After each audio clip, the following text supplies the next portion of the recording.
Why should people care? We've built as a country a rules-based system that has inured to our benefit. And Russia's invasion of Ukraine is the most flagrant assault on that rules-based system that we've taken so for granted and that has made lives in America better. And I think when you look at this as a moment in history, and when history looks back on this, what Ukrainians are asking for from us on a humanitarian level is just equip us. We'll do the work. We'll do all the hard work. Just equip us. Just give us the stuff we need. And I feel like on a human level, it's incumbent upon us to help where we can. And on a practical level, we have the opportunity to help. I think it's interesting because this whole war is kind of about the denial of Ukrainian cultural existence. Ukraine doesn't exist. This is really just a part of Russia. And what you see is Ukrainians very firmly asserting their own cultural and national identity and tying that national identity to a sense of resilience. People ask me, like, what's the mood in Ukraine? Are people tired of the fight? And I'm not going to lie, people are. But the attitude is not, we're tired of fighting, we just want to make peace so we can stop fighting. It's like, we're tired of fighting. Is our entire life going to be fighting? Or is it going to come to an end soon? But there's no thought of surrender or of quit. So I think the resilience has been shown in action. Welcome to Open Book. I am your host, Anthony Scaramucci. Joining us on Open Book is Dustin Ross. He's a founder and CEO of the Sunflower Network. And, Dustin, it's great to have you on. We usually talk about books, but your story and work is so important that I have taken editorial liberty to bring you into Open Book and talk about the Sunflower Network. Tell us first a little bit about your background, and then tell us about the Sunflower Network, and then people will figure out why I brought you on the show. Hey everyone, it's Anthony Scaramucci here with some straight talk. Let me tell you, we've got 85% of our viewers who haven't hit the subscribe button yet. What's up with that? It hurts. Listen, I made my career by going all in. Right now, only 15% of our viewers are part of our subscribed family. So please take action. This helps us book more amazing guests. Hit subscribe, join our community, and let's turn these numbers upside down. Now back to the show. Yeah. Well, it's good to see you, Anthony. Thanks for having me on. The quick background on myself is I was born and raised in New York City, went to the University of Michigan, was working in commercial real estate for a large global investment development firm. When on February 24th, 2022, I watched the news in horror, wondering how something like this could be happening as Russia commenced its full-scale invasion of Ukraine. I'm not Ukrainian, but I'm a keen student of history and aware of the magnitude of the moment. And something clicked for me, and what clicked is I got to do something to help. And so I packed up a bag full of tourniquets, flew that duffel bag I was living in LA at the time, across the Atlantic Ocean to the Romania-Ukraine border, handed that duffel bag off to someone to bring into the country, and I felt great. The next day I got a video of my bag with my checked luggage tags still attached, being unloaded all the way by the front lines in Kharkiv. And that's when I realized that we really can make a difference, and the way we can make a difference is by connecting the people on the ground who understand how to make an impact and understand their local situation better than anyone, with global resources that understand solutions. And so since then, created the Sunflower Network. We delivered over $4.5 million of aid, life-saving medical aid, to Ukrainians in need, and then shifted our focus from delivering aid to more scalable and sustainable infrastructure solutions. And so now we're using prefabricated modular technology to deliver healthcare infrastructure. Building a hospital right now in Ukraine, and the vision is to expand this model of work to other areas where there's a need for rapid, sustainable, and high-quality reconstruction. When you are talking to people about the Ukrainian war, because there's so much disinformation out there, Dustin, give me like a 60 to 90 second compelling case for what you're doing and why the cause and the fight is so important. Well, it's a great question, and I'll answer it in two buckets. There's why is the case compelling? Why should we do what we're doing? Because right now we're focused on building a children's hospital in Western Ukraine where there are children, just like children anywhere in the world, sitting scared in a doctor's office, but instead of a nice doctor's office where they get high quality medical treatment, they're sitting in a building that was built over 100 years ago that is quite literally falling apart with no insulation, no ventilation, and they're scared. And we have the opportunity to help children. And there's a lot of people with their hands out asking for money But what I've noticed is there's a real lack of solutions, and there's a real solution that makes a human impact. So with my Sunflower Network hat on, I try to stay out of the political fray and just focus on the people. But with a little more of a Dustin hat on, why should people care is it's particularly poignant right now. But we've built as a country a rules-based system that has inured to our benefit. And Russia's invasion of Ukraine is the most flagrant assault on that rules-based system that we've taken so for granted, and that has made lives in America better. And I think when you look at this as a moment in history, and when history looks back on this, what Ukrainians are asking for from us on a humanitarian level is just equip us. Like, we'll do the work. We'll do all the hard work. Just equip us. Just get us the stuff we need. And I feel like on a human level, it's incumbent upon us to help where we can. And on a practical level, we have the opportunity to help.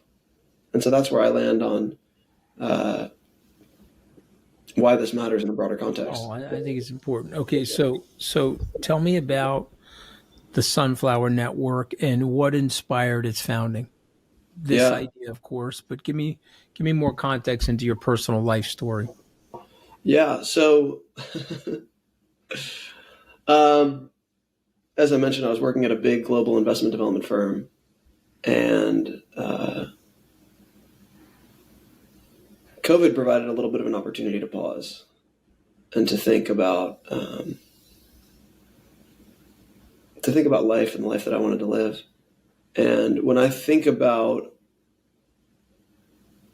work, to me, work is an art form. Work is my opportunity to contribute something to this world. And when the war in Ukraine broke out, it intersected that opportunity to really contribute, and that feeling of work as a vehicle, and business as a vehicle for driving positive change, with something else in my personal life. I grew up in New York City. One of my first vivid memories is 9/11. And it was my second day of kindergarten. My mom picked me up and she said, "Hey," so what's going on? She said, "A building just hit the World Trade Center. Go look." I went to Village Community School on 10th and Washington, turned my head, and there's a building on fire. And I remember my reaction was one of sitting forward and being like, whoa, something important is happening. And that same feeling of something as important is happening, history is happening in real time, is the same thing that happened when COVID broke out. It's like, wait a second, this is important. It's the same thing that happened when Kabul fell to the Taliban. Wait, history is happening in real time. And in Ukraine, when Russia commenced that invasion, it's history happening in real time. And so for me in my personal life, it was a feeling of like, I see that same feeling of sitting forward, of recognizing something important happening. But instead of sitting back and receiving that passively, why not combine that with the business skills that I've learned?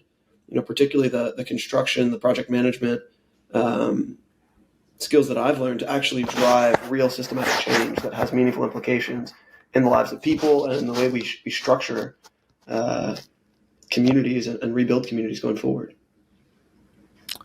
So, what have been some of the most surprising and inspiring collaborations that have come about as a result of Sunflower's work? I think some of the most amazing collaborations are those in which people contribute in their own unique way. And I'll give you an example of that. I got connected with a man named Fred Clark, who's a managing partner and founding partner at Pelly Clark, which is a leading architecture design firm. They designed the Petronas Towers in Malaysia, the Salesforce Tower in San Francisco. And Fred and his team started talking to us, learning what we're doing, being interested. And from the first conversation we had, fast forwarding until now, Fred Clark has been on the ground in Poland meeting with our modular construction partner and has been using his own resources in order to create new designs that we're able to then implement based on variability in our funding scenarios. And I say all of that, even though there's a lot of technicality there, because what's inspiring to me is a collaboration where people leverage their own unique talents, their own unique interests, to then drive forward change in a unique way. And so I think about Fred and his team and our other real estate partners, but For an architect to use its architectural skill set to design something that matters, that means something, is profoundly transformative. And I'll give another example. Early in the days of Sunflower Network, we brought a lot of Ukrainian contemporary art back from Ukraine and financed the organization by setting up art galleries in New York, LA, and Aspen, welcoming people into our doors, presenting them with this cultural expression coming out of this unique moment, and then selling that art as a way to finance our core mission. And what I saw is people from the art world able to use their own creative passions, including the artists in Ukraine, in order to fuel forward something that's outside of their necessary scope. And so what I get really inspired by on a personal level is the idea of empowerment. I think that's one of the cool things about you hosting a podcast. You give people a voice. You empower them to share their story and their message. And the most surprising and rewarding collaborations for me are those where people are empowered to engage in a way that aligns with their unique interests, their unique skill set, but drives towards a purposeful and intentional aim. I'm impressed with you on so many different levels, but I wanna ask this question about your future. So, what do you want to make of all this? Like, what do you want to have happen? Hard-hitting questions, huh? Yeah.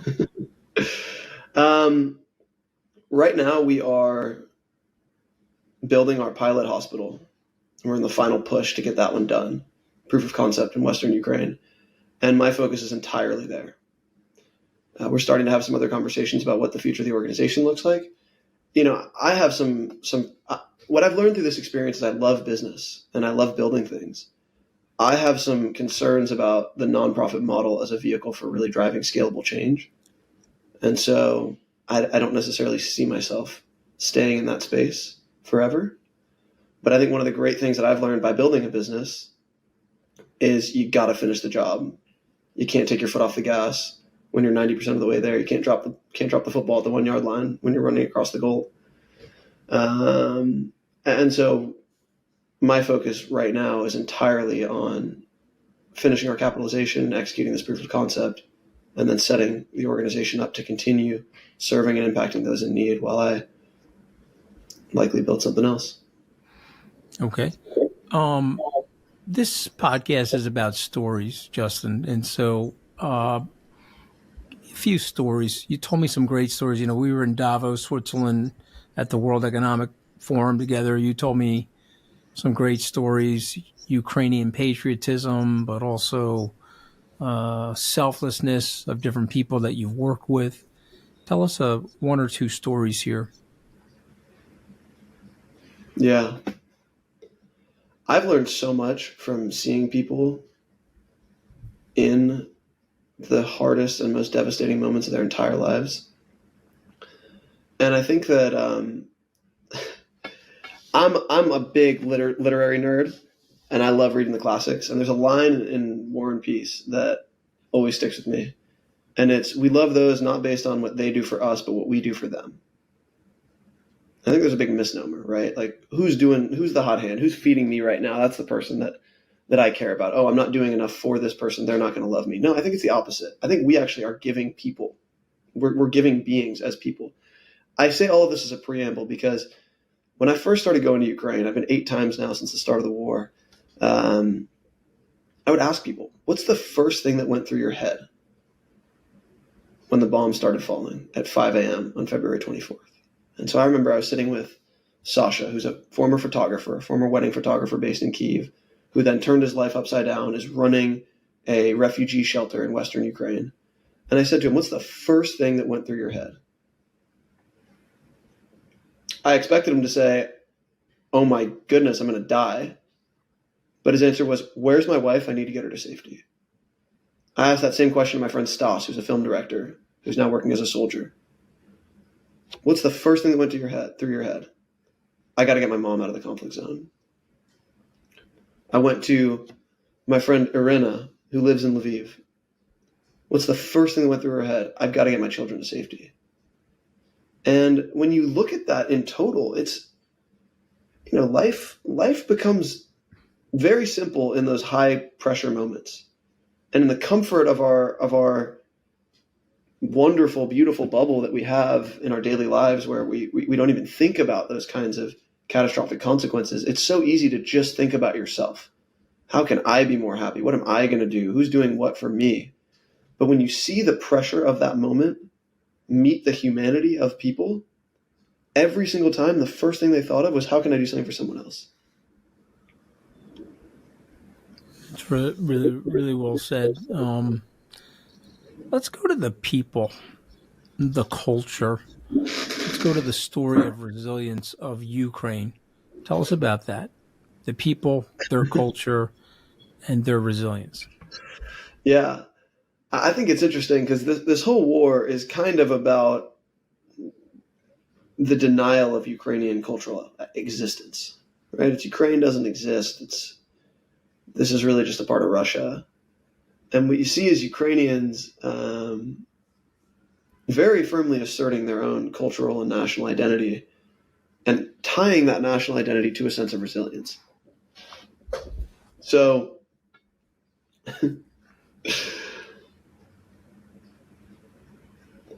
it's interesting because people ask me, like, what's the mood in Ukraine? Are people tired of the fighting?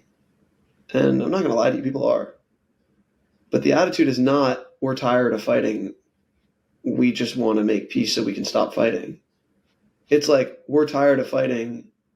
Is our entire life going to be fighting, or is it going to come to an end soon? But there's no thought of surrender or of quit.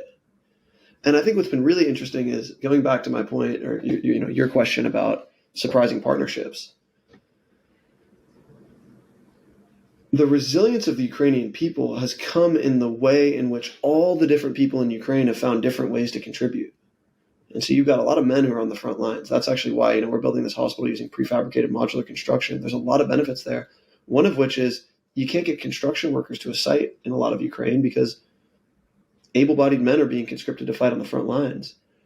But what you see is, while the men are on the front lines, women have been stepping up in a huge way in the humanitarian effort. So you have women, one of our key partners in Ukraine, Katya in Kyiv, she is running, she ran an import-export business before the war, and she's now turned that whole import-export business on its head to import humanitarian aid and then distribute it throughout Ukraine to people in need. And so I think the resilience has been shown in action. And the action has been shown in all sorts of different ways, from grandmas and little children packing boxes that go to the front lines, to soldiers who are actually there, to doctors who are back at home making whatever impact they can. Yeah, bit of a long-winded answer, but it's hard to pack it in a little box. It's exactly what I'm looking for. I had the opportunity to have President Zelensky speak at one of my conferences. I guess the feeling I had about him is he's not going to back down no matter what. And I don't want to make this a political question, but I just want to make it about him, whether or not the United States is going to be with him or not with him. What are your thoughts there? It's tough. We're very quickly getting out over my skis, but we can have fun looking into our crystal ball anyway. I think that tough thing to say. I think that there's going to have to be compromise on both sides, and I think that Zelensky is going to quickly come to terms with the fact that he's not going to be able to retake all of the land that he lost in the war. He's not going to be able to retake Crimea unless the U.S. and Europe throws its support behind him in a major, major way. I just don't see that happening. Similarly, Russia's not going to take Kyiv. I mean, there's a range of outcomes, and I think Zelensky is negotiating. I think he's taking a hard stance because you don't negotiate against yourself. But I think unfortunately he's going to have to come to terms with some hard realities. What do you think? I mean, you have experience not just with Zelensky, but obviously with the man in Washington as well. Yeah. Well, listen, I it's going to be really, to me, I think he's willing to stay in the fight if he can keep the Europeans on his side, obviously. I mean, he needs help there. It's interesting, though, Let me reframe it from a logistical, more observational. Has it surprised you that it's 3 years after the war and that the Russians haven't gained more territory? Has that surprised you? No, Okay, it tell has me why. not surprised me, and that's what I think has been missed in the back and forth with the news. People talk about like winning the war. I mean, Ukraine's a huge country. Ukraine's the largest country in Europe besides Russia from a landmass standpoint. And we're building a hospital in Western Ukraine right now, stable part of the country. It's a proof of concept. We want to make sure we can do it, but we're 1,000 kilometers away from the fighting, and it's grueling artillery warfare where there are little gains being made day by day by day. And I think when you read the New York Times, the Wall Street Journal, it's like Russia making gains, making advances. They are still very far away from Kyiv, still very far away from much of the country. They're eating away at the Donbass, which is the part they've been focused on since 2014, and they are making gains. But I'm not surprised. I'm really not. Well, I guess the reason I bring it up is that the American media makes it to the American public like it is surprising. Obviously, the Trump administration makes it that way too. But let's go back to sunflower for a second. Sunflower today. What are your biggest challenges? Biggest challenge is right now we are $250,000 away from executing the construction of this hospital that will serve a population of 120,000 people. Okay, so you've broken ground, or you haven't broke. You need to wait to get the $250,000 before you break ground. So we have agreements in place for modular fabrication work, on-site site preparation work, and an agreement in place with the local municipality to actually structure and execute the work. We need $250,000 to sign those contracts, at which point all the work will kick into play. And as long as we're able to sign those contracts by the end of May, the hospital will be operational and serving patients in December of this year. Very cool. Pretty awesome. When I end my podcast, I don't know if you ever listen to any of them, but I have 5 words that I give out to people, and I ask the author or the presenter to respond to the words. I'm going to say a word. You can come up with a sentence or 2 or 3. You can pick it. But if I say the word war, you think of what? I think of the most ugly things that humanity has to offer right next to the most beautiful things that humanity has to offer. But it's unpredictable too in its nature, right? And it's probably always people that have never experienced war are probably in for the shock of their lifetime when they really get up close to it. Is that fair to say? 100%. 100%. But I think what's been interesting is, it's the most devastating thing ever, but you also see the way that people step up and come together and do things for each other in a way that's so hopeful. And so I think it's a very emotionally paradoxical thing where it's obviously terrible, but it's also really inspiring. Okay, that's a good segue. When I say the word resilience, you think of what? The most important thing in the world. I think resilience, you talk about on the national scale of Ukraine, people thought Ukraine would fall in 2 days. To go back to your earlier question, I thought Ukraine would fall in 2 days. As soon as it became clear what was actually happening, it was like, oh no, these guys aren't going anywhere.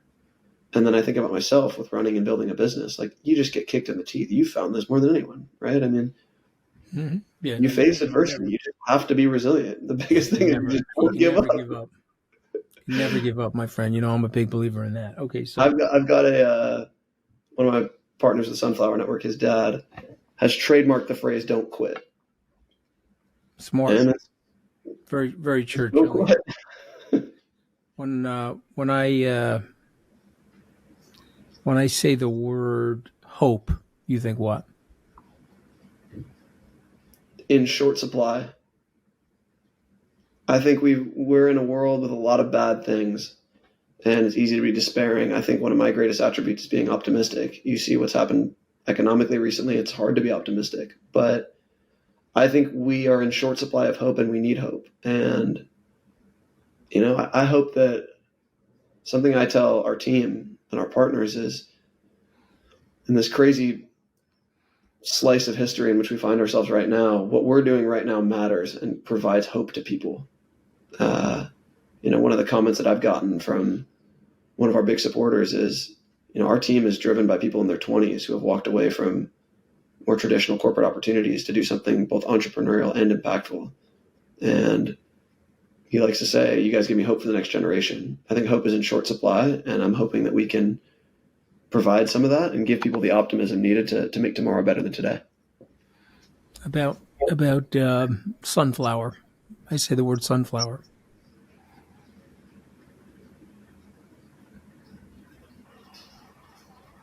It's a complicated one. When you say sunflower, what I think about is the incredible people that I've crossed along this journey. I hear sunflower, I think Sunflower Network. I think about this journey and what it's meant for me. And I think about all the people in Ukraine who have taught me about what it means to be human. I think about all the important mentors like yourself who have taught me about how to lead, how to exist in this crazy world, how to evaluate opportunity.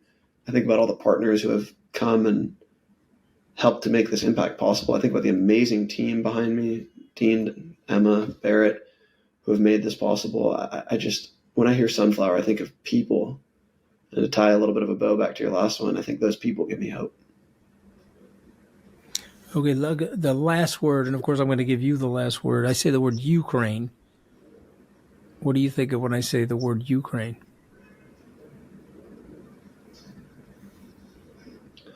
I think of beautiful, strong people that are going through a really tough time. And I think of people who just want to have kids that go to school and have surviving sovereign nation. Yes. Okay. I think of surviving sovereign nation with people with a lot of industriousness and a difficult path right now, but not a vassal status to Russia. Well, I really appreciate you joining us here on Open Book. Thanks so much. And I'm looking forward to your travails, and it's a real delight to have you on. Thanks for having me. A lot of fun. Hey, thank you for watching this episode. If you enjoyed this episode, here's another one right up here that you might like.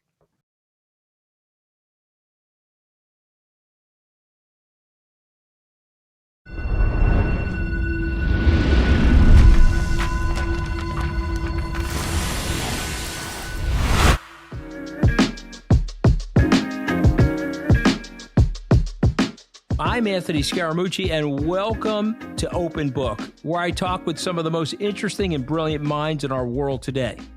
Joining me now on Open Book, Andrew Yang and Steve Marche. They are authors of The Last Election. Man, what a book. I mean, this book is scary and it's entertaining. How did you guys come to work together? Why don't we start there, and then we'll go a little bit into the book, but I don't want to break any spoilers.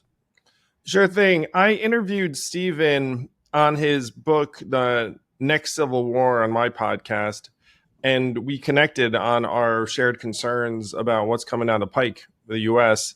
So then when I hatched the idea, it's like, we should try and put an alarm bell out in a story format that people can sink their teeth into. And Steven said, I write fiction as well, and I have a bunch of research that didn't make it into the next Civil War, so let's team up. And Stephen, what do you think of Mr. Yang? Right, he's the everybody politician, though. No, I mean because he's not even a politician, which makes him so refreshing when he. Yeah, and he's got. He's got great ideas, Mr. Yang. Let's talk about Mr. Yang for a second and pretend he's not here. Well, he's been a marvelous collaborator. I really like the guy. If we're talking like he was it's definitely been one of the great pleasures of this process, getting to know Andrew. He is truly a patriot with a practical mindset. I mean, we just have an agreement. What we don't like aesthetically is the screaming and the rage and the pointlessness of American politics, the non-policy aspects of American politics. So it was quite a natural fit that way. And then the collaboration itself was just, peanut butter and jelly. It just worked from the beginning. I mean, it's the easiest collaboration I've ever done. I think it was the same for Andrew.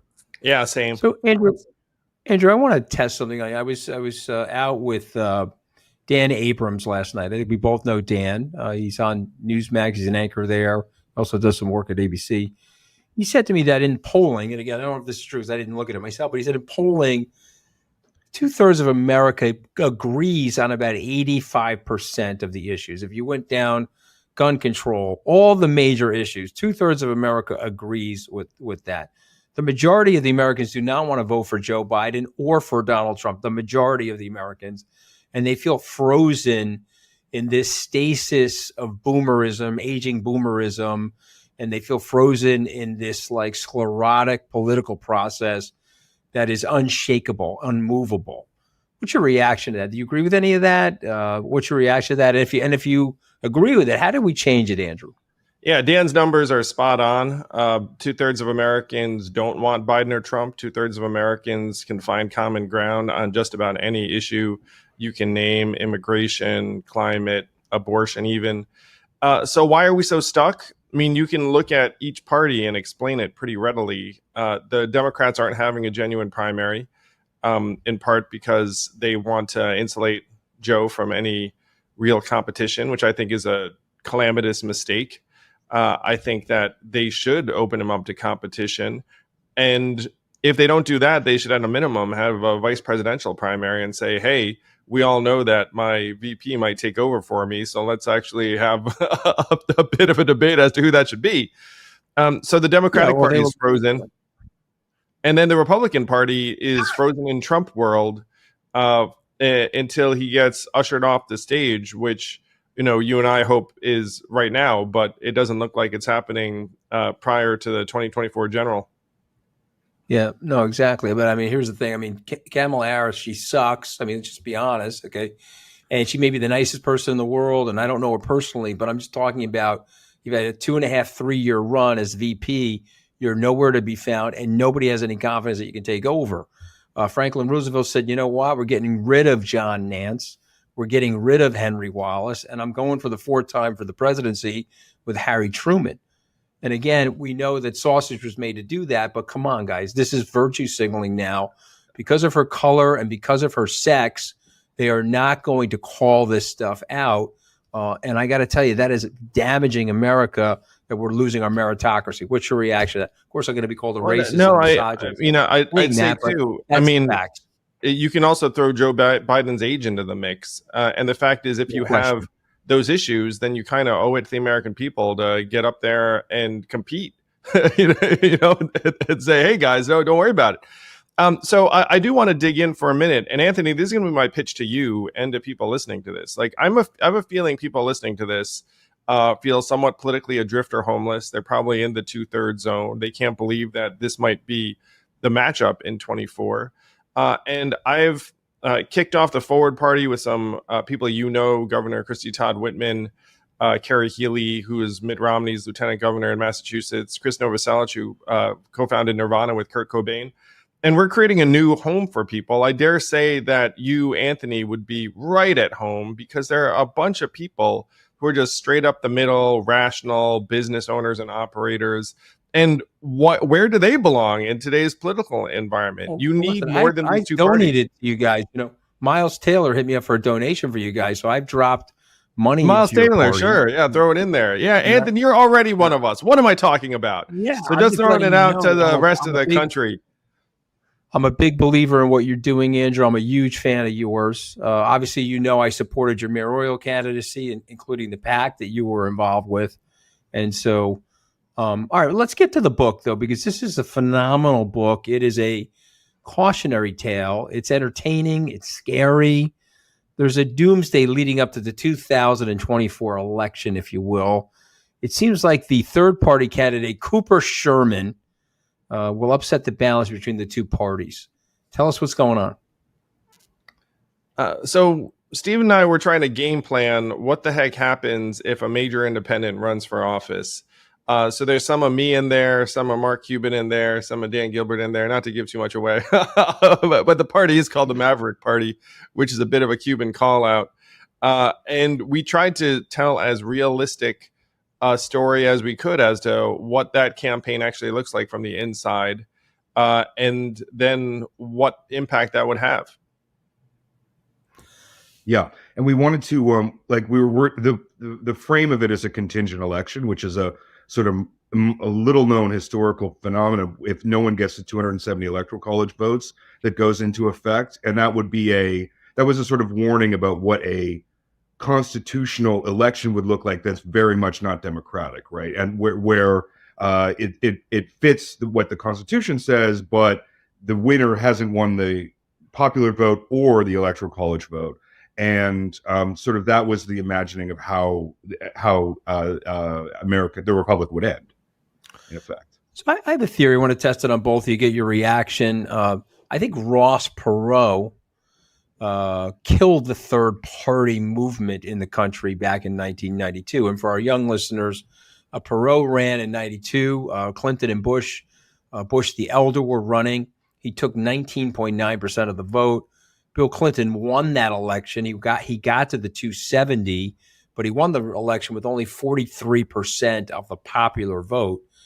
And I think Ross Perot scared the living daylights, guys, out of the oligopoly or the duopoly. The Republicans and the Democrats got together and said, okay, let's lock and load and block a third party. They need XYZ number of petitions. They need ZYX legal things. And they put up all of these major guardrails, obstacles, and barriers so that you could barely get into all 50 states if you were a third party candidate. 2012, there was a gentleman, you may remember him, I'm going blank on his name, but he tried to start a movement over the internet to create a third party. Peter Ackerman, America's Elect.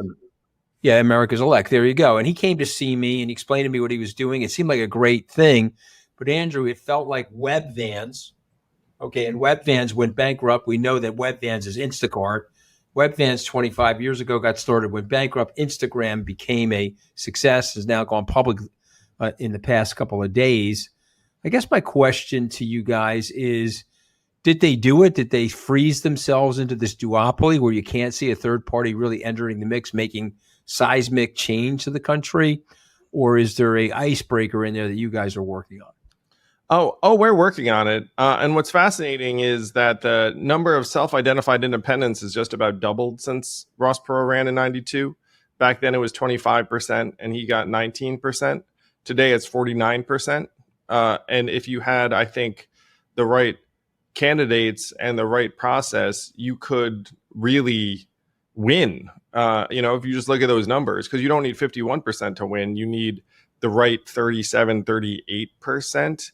It's a very, very high bar, but I think it's very realistic. I do think that you're going to have multiple candidates run outside of the two-party system this cycle, in part because 2/3 of Americans don't want Biden or Trump, and so other people are going to look at that and say, "Oh, this is my chance."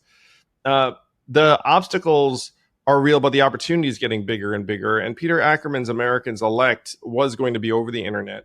One of the things I'm going to put out to you all right now, which is not in the book, we could have put it in the book, is imagine a process where you can vote for a presidential candidate on your smartphone. It gets verified via a personalized QR code that gets sent to your mailing address, which is very hard to defraud. And then you have, let's say, The Rock, Mark Cuban, me, Justin Amash, Adam Kinzinger, Liz Cheney, Nina Turner, whoever your favorite candidate is who would be ill-served by the two-party system. By the way, we're a country of 330 million people. We're going to get Biden versus Trump. It makes no sense. But if you think about a lot of the excellent people out there who would make great presidents, a lot of them know that they're going to get done dirty by one of the two parties that they decide to run. I mean, heck, again, the Democrats aren't even having a primary. So imagine a genuinely open, lowercase d Democratic primary that everyone can vote for on their smartphones. It would leave the legacy parties leapfrogged, because they would say, no, this internet primary, your vote isn't real. What is real is waiting to hear what 7% of Iowans think and 20% of South Carolinians. And then the people around the rest of the country would be like, what are you talking about? I'm finally in the 21st century. So this is 100% on the table, Anthony. It may not come to pass in 24, but it can as soon as 28. And by the way, a political party can design its own primary process however it wants. Everything I just said is 100% legit. It's just the two current parties don't want us to have a say. They want to lock down the process, control it, and make sure that their chosen candidate is the only candidate. Yeah, I mean, when I was, I came at this, I'm not an insider like you guys. I was like, I'm an outsider. But when I came to sort of write the book and get the details of even things like how debates are set up, very basic functions of like how the process is run, it really is a cartel between the two parties, and they intentionally exclude other people, and they by doing that, incidentally, the incentives that are created for the parties are that is the major problem here, that they create this partisanship. I mean, it's like you said before, like 2/3 of Americans could come to some kind of reasonable compromise, but the system is actually set up to prevent them from doing that, because the loathing and fury fuels these parties and raises money for them, and essentially keeps them outside of competition. And that's actually built into the structure of American politics. It's not, the problem isn't the people, the problem is actually these structures. So I have two theories. Again, I want to test on both of you, get your reactions. Okay, theory number one, the gerrymandering is now completely outrageous. Operation Red Map for the Republicans, the Blue State Project for the Democrats. It's absolutely outrageous. I submit rhetorically, are we in a democracy? Are we in a democracy if the candidates themselves are picking the voters? I thought the voters were supposed to pick the candidates. That's number one. The second theory I have is I think Citizens United has by and large destroyed the country, because Citizen United, to understand constitutional law, is the Plessy versus Ferguson for the democracy. And so let me just go to Plessy quickly. Supreme Court said in Plessy that you could have separate but equal facilities for blacks and whites. It led to widespread segregation in the South. It took 80 years for the court to go back on that with Brown versus the Board of Education, which caused the formal integration of the education system. But this Citizens United has funneled the money into it. These politicians are now bought and paid for. If you look at the tax breaks, the corporate welfare, and you look at the indifference to middle and lower middle class people, they don't need them anymore. They screen out their enemies from their districts. They take the money in from the very, very rich, and they do exactly what the very rich want and the defense contractors want. And we're in this stasis, and the people that you're supporting and the people that Andrew's working for are left out. What is your reaction to those two? It's spot on. We're in something of a fake democracy at the moment. One of the numbers I give, and this speaks to your gerrymandering point, the congressional approval rating as we're having this conversation is about 20%. The re-election rate for incumbent members is 94%. Think about that. That's a better win rate than the Jordan-era Chicago Bulls for people like you and me, Anthony. And so, And so you look at that and say, how the heck can that be so divergent? It's because 90% of the districts are drawn to be either quite blue or quite red. Because if there's anything the two parties can agree on is we don't like to compete. The fact is 75% of Americans live in a one-party state where one party controls the trifecta. There are only a sliver of competitive races around the country because the lines have been drawn that way. And it's making more and more Americans angry and frustrated. Again, imagine if you were pissed off, like 4 to 5 of us are apparently, and you can't do anything because your district has been drawn to be non-competitive. Then what are you left with? You end up being left with really only one race, the presidential race. That's the only one you can touch. And that's how we got Donald Trump, in my opinion, is that there's no real pressure release valve for the will of the vast majority of Americans right now. And so it's going to lead us last election style to something very, very negative and dark, or we're going to modernize and innovate our way out of this. I'm grinding away to make the second thing happen. But when I was at the event with you this past week, Anthony, some young people came up to me and they said to me, it's like, hey, are we going to do the reforms before or after? And I said, this being America, probably after. Like after the what though? It's like, and is there an after? And that in many ways is the big question. Let's go to some of the characters in your book, guys. And it's a phenomenal read. I read it very quickly. You have Mikey, the independent campaign manager for Cooper. You have the New York Times journalist, Martha. Who would you compare them to in the real world? Sorry. Andrew, don't do it, man. Well, I mean, they're both composites, and they're both like they're drawn from. We interviewed lots of people. I interviewed lots of people, and we talked to lots of people. I mean, the Martha, I felt like Andrew really gave me this sort of scuttlebutt on how politics actually works, and I asked for honesty about it, and he gave me honesty. So I figured I owed him the same thing with journalists. Like I just wanted an accurate portrayal of like how conflicting it is and how difficult it is to be a New York Times journalist and how that leads to sometimes difficult moral choices. And similarly with Mikey, there's like a bunch of campaign people that could be. But I guess because I've been, up and down the political spectrum and, obviously had my rough and tumble in politics and saw some of the garishness of it. I mean, it's a rough crowd. Am I wrong? I mean, one thing Trump said to me in the Oval Office, I can tell you guys, he said it to me on a Wednesday. I know that because I was only there for one Wednesday. Okay. I was sitting there with him.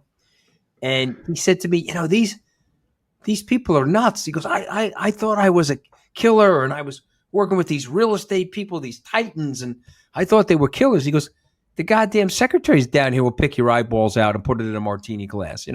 He was like, this is a totally different set of rules, a totally different operation down there. As much as I dislike him, it was an interesting observation about the incentives and the culture in politics. What do you think of that? I think there are certainly people who represent and reflect that kind of culture and mentality where they have a place in the machine and they will fight for it with their life, and they will do very, very dark things on behalf of the machine and not think twice about it. I think that's real. I also think that there are well-intended, noble people who get into those sorts of roles and then are like, what the hell do I do? I think that's actually one of the major themes of the book. But if we don't upend this machine, we're ruined. And that's one of the things that is, and when I say the machine, you could say this corrupt duopoly that's going to keep us from solving any problems and turn us against each other.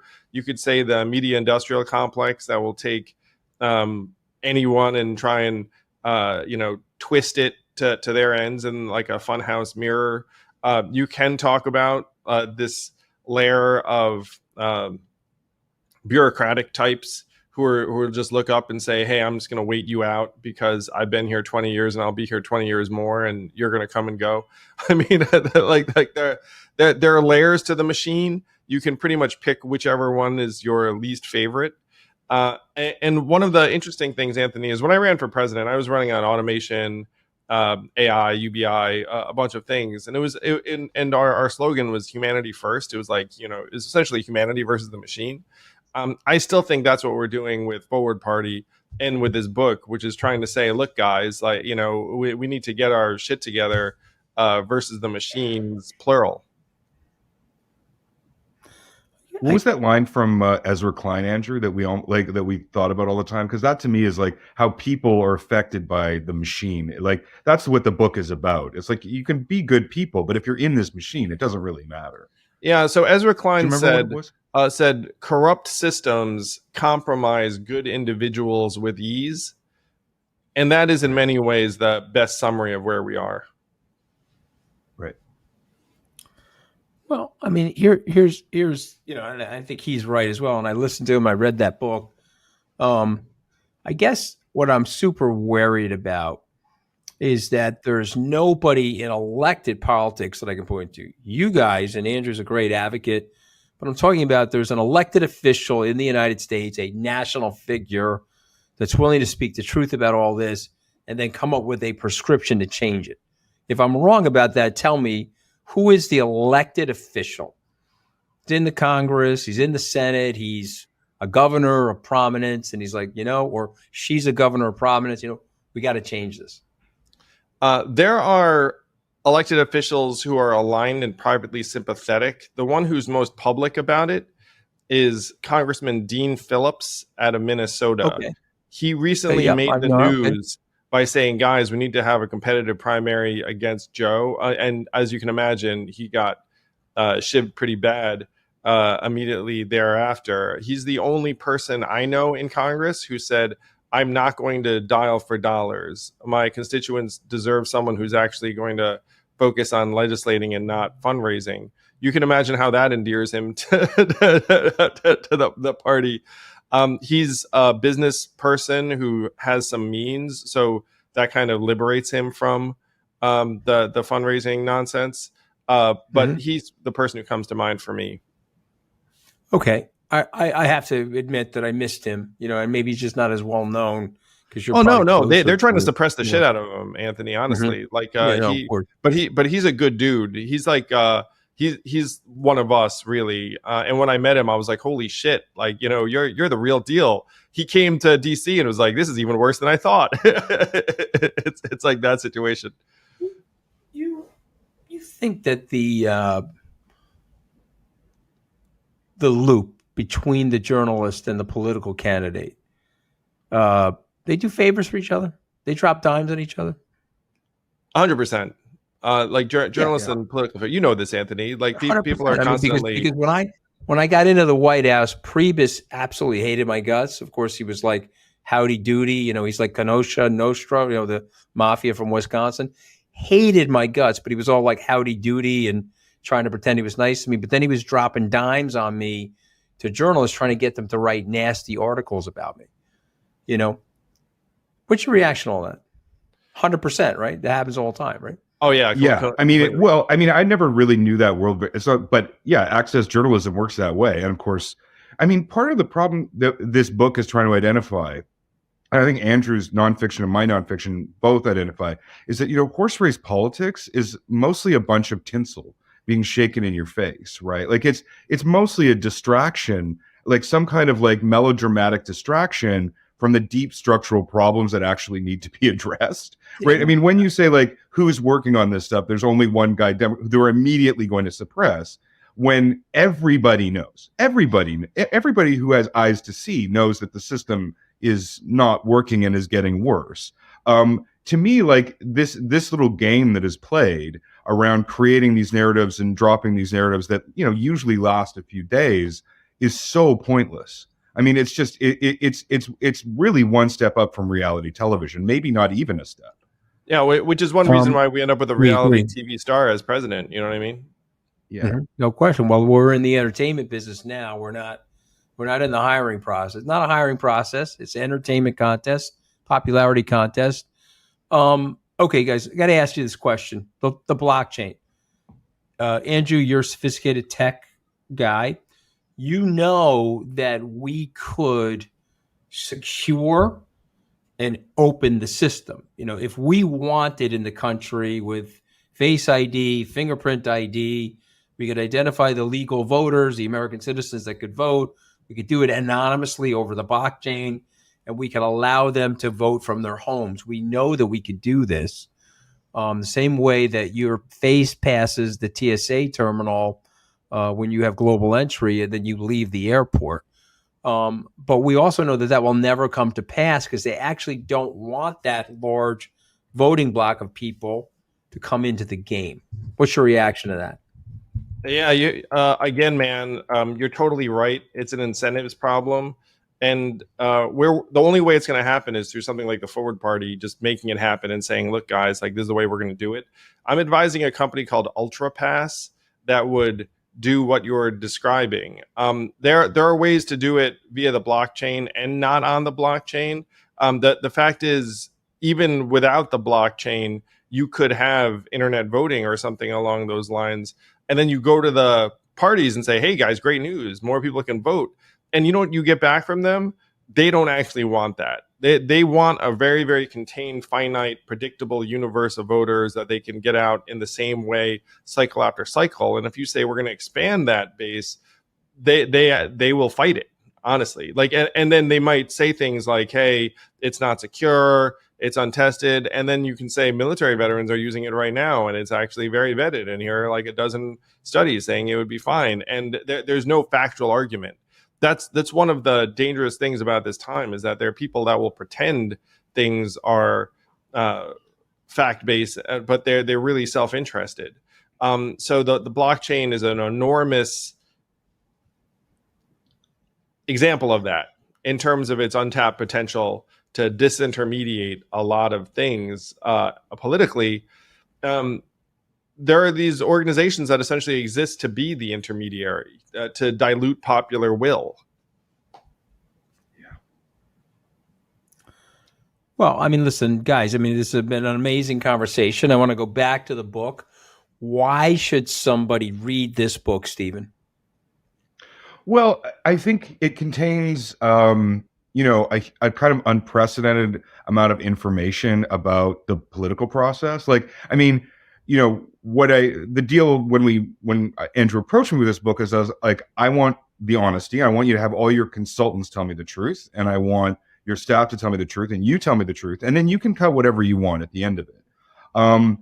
But we cut almost nothing. It is a minute description of how this process actually works in a thriller, like in a sort of paranoid political thriller, but the paranoia is justified.